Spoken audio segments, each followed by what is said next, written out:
You know what's going on as well as anybody? It's not good.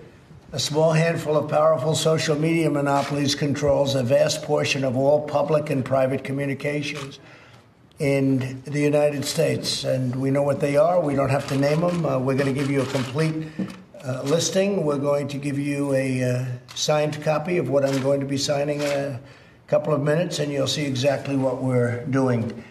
They've had unchecked power to censor, restrict, edit, shape, hide, alter virtually any form of communication between private citizens or large public audiences.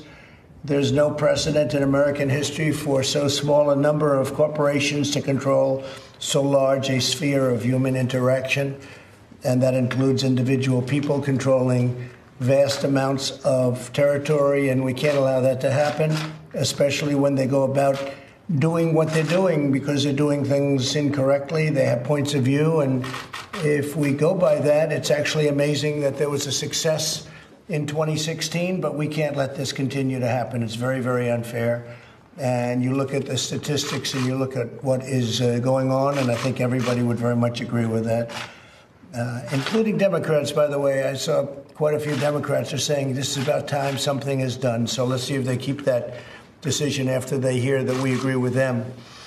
The choices that Twitter makes when it chooses to suppress, edit, blacklist, shadow, ban are editorial decisions, pure and simple. They're editorial decisions. In those moments, Twitter ceases to be a neutral public platform and they become an editor with a viewpoint. And I think we can say that about others also, whether you're looking at Google, whether you're looking at Facebook, and perhaps others. One egregious example is when they try to silence views that they disagree with by selectively applying a fact check, F-A-C-T, fact check. What they choose to fact check and what they choose to ignore or even promote is nothing more than a political activism group or political activism. And it's inappropriate. You look at what's happened, you look at where they're going, where they're coming from. I think you all see it yourselves. This censorship and bias is a threat to freedom itself. Imagine if your phone company silenced or edited your conversation. Social media companies have vastly more power and more reach than any phone company in the United States, more reach actually than your newspapers by far, more reach than a lot of your traditional forms of communication. Therefore, today I'm signing an executive order to protect and uphold the free speech and rights of the American people. Currently, social media giants like Twitter receive an unprecedented liability shield based on the theory that they're a neutral platform, which they're not an editor with a viewpoint.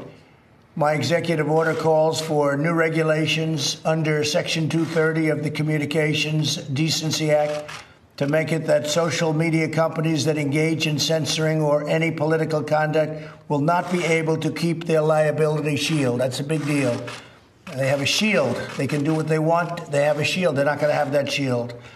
My executive order further instructs the Federal Trade Commission, FTC, to prohibit social media companies from engaging in any deceptive acts or practices affecting commerce. This authority resides in Section 5 of the Federal Trade Commission Act. I think you know it pretty well. Most of you know it very well. I would think you know it quite well, right? Additionally, I'm directing the Attorney General to work cooperatively with the states. He's going to be working very much and very closely in cooperation with the states to enforce their own laws against such deceptive business practices. The states have broad and powerful authority to regulate in this arena, and they'll be doing it also, and we encourage them to do it if they see exactly as we've been seeing. It's what they're doing is tantamount to monopoly, you can say. It's tantamount to taking over the airwaves. Can't let it happen. Otherwise, we're not going to have a democracy. We're not going to have anything to do with a republic. Finally, I'm directing my administration to develop policies and procedures to ensure taxpayer dollars are not going in any social media company that repress free speech. The government spends billions of dollars on giving them money. They're rich enough, so we're going to be doing none of it or very little of it. As president, I'll not allow the American people to be bullied by these giant corporations. Many people have wanted this to be done by presidents for a long time. And now we're doing it, and I'm sure they'll be doing a lawsuit. And I'm also sure that we're going to be going for legislation in addition to this.